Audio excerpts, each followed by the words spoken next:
The thing that hath been, it is that which shall be, and that which is done is that which shall be done, and there is no new thing under the sun.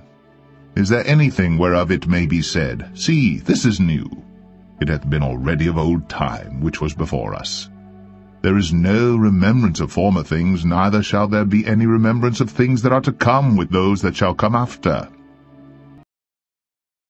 History is written by the victors. So what if the victor story is fabricated? What if the story they gave us all about our recent past was nothing short of a complete lie? Humanity has relied on the Board of Education to receive its official history narrative. The problem is their narrative makes absolutely no sense. There are giant mistakes in the timeline that show us all. Not only did they lie, but they hid the previous civilization from us, with no mention of our ancestors looking a little different, traveling with no issues, doing it all in style and efficiency, with beautiful architecture that we can't rebuild today, powered up cities, riding around on their advanced technology. Advanced technology? Wait, I thought the 1800s into the early 1900s were a bunch of idiots riding around on horse and buggy. Because when you look back and do a little research, it's obvious. This old world was discovered and then destroyed, resurfaced, and populated. They torched every city across the plain. Nothing new under the sun. Rockefeller flooded your brain with lies. Use your head. Think about your family tree and how it all began.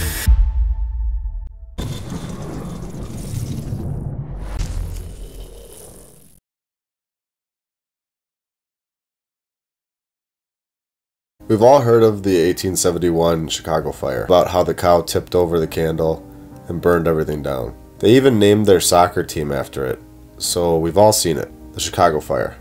Well, one or even two fires isn't very convincing. Fires happen, right? But the Chicago fire was the only city that burned down, right? Wait, Boston burned down a year later? After Chicago? Okay, well, that's two fires. Big deal. Like I said, two fires is nothing. Accidents happen. Cows tip over candles and burn everything down once in a while, right? It was the 1800s. What do you expect? Everything is going to burn down. They didn't have water. Okay, maybe they did have water, but they didn't know how to use it to put out a candle. Well, it is kind of weird. They knew how to build these incredible structures, but didn't know how to put out a fire. Well, whatever, let's continue. What? You're telling me that Seattle burned down in 1889? New York had a Great Fire? In 1835. What? San Francisco, 1851? It destroyed as much as 3/4 of San Francisco? Are you joking? What the heck? Dayton, 1882. The fire burns blocks of downtown Dayton. St. Louis, Great Fire, 1849.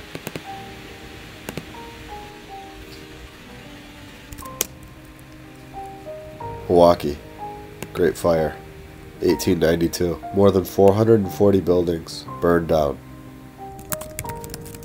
Charleston, 1861. Richmond, 1811. A theater fire. Burning everything down. Portsmouth, 1813. Destroyed 500 buildings. Wow. Galveston, 1885. Burned hundreds of homes across 40 city blocks. Dallas, Texas, 1860. A fire consumed Dallas. Let's stick with Texas. And of course Houston in 1912 was burned down. Blaze traveled more than 1.5 miles. All of it is gone.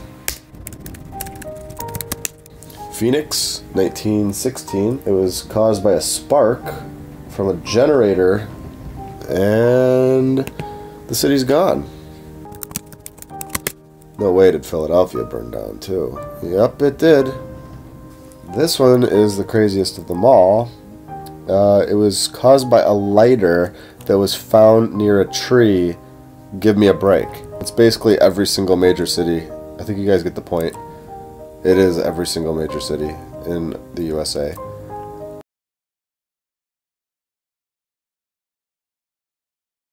The Great Pyramid of Giza, the stones are immense, and some of them were cut from a quarry that's hundreds of miles away. How do you think they did that? Well, some of them, the granite in the Great Pyramid comes from more than 500 miles to the south.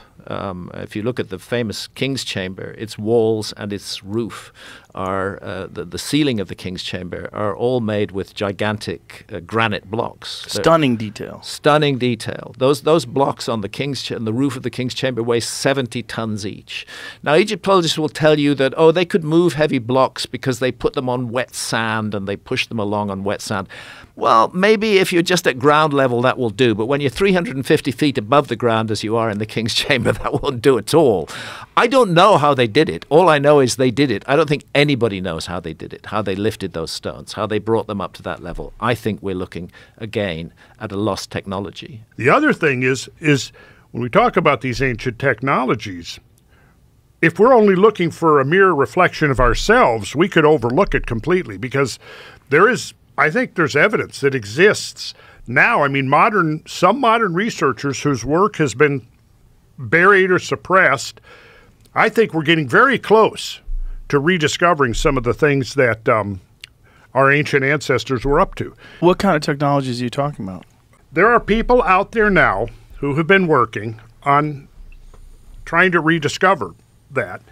I think the key thing is we're looking at technologies that are not the same as ours. Yes. And that's partly why archaeologists can't see them, because they're looking for us in the past, and they're not open to the possibility that there are whole other kinds of technology that could be used. Right. I always go back to the ancient Egyptian traditions that speak of priests chanting as these huge blocks were lifted into the air. Were they using some kind of sound effect, some kind of use of sound that was able to manipulate matter? We know that sound can manipulate matter, as a matter of fact, but they're lifting these blocks. Again and again, it appears in ancient Egyptian traditions. The notion that we could lift huge blocks with sound seems absurd to archaeologists, and yet it's there in the traditions of the Egyptologists. And what Randall's talking about now is people who are working on a whole alternative path of technology, and maybe that's a rediscovery of the kind of technologies that were used by a lost civilization. This is the work of Nikola Tesla. His work was suppressed. A lot of his patents were taken, sealed up by the U.S. government for whatever reason. I don't know. This is a generator that has no moving parts. It's all based on geometry, pure geometry. Mm-hmm. And here's the basic idea, as I think I understand it at this point. Resonance frequencies. Everything vibrates. Have you ever, like if we had an electric razor, we plugged it in, turned it on, set it on this table, bzz, it's going to move around, isn't it? You ever seen that? Yeah. That's the beginning of the concept, because it's vibrating. Everything vibrates at a frequency, and if you know that frequency, you can control things. So through this technology, they're able to move stones or cut stones or all the above? All the above. Now, what is the motivation of the suppressing of this information? There are huge corporations that have very large investments in a particular path of technology, which is ours. Right. And for somebody to come up with a whole new path of technology, it's very threatening to them. And much better from their point of view to suppress it and keep things on the track that they're on now.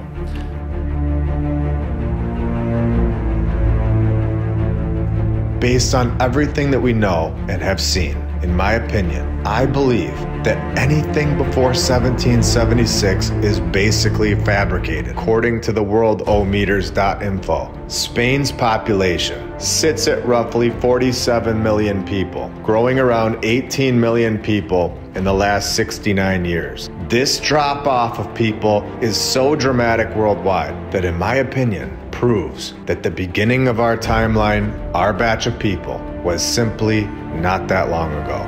This is according to their math. their numbers that anyone in the world can go look at. These people of the 12 and 1300s were supposedly also without shipping companies. They were without power tools, no light bulbs, and suffering. Again, they give us these stories of the past and tell us that there were events. They tell us all of these things, where the population was this and that. But at the end of the day, we are not 100% sure that these stories from the 1300s are true. So the only math we can go off of is what we are provided from when we are actually here and documenting it. And now we can do the same thing with the worldwide population, where the population is decreasing at a rate of 66.1765% every 69 years. The rate of the population worldwide should not be increasing or decreasing by 66%. This is obviously showing that there's something going on.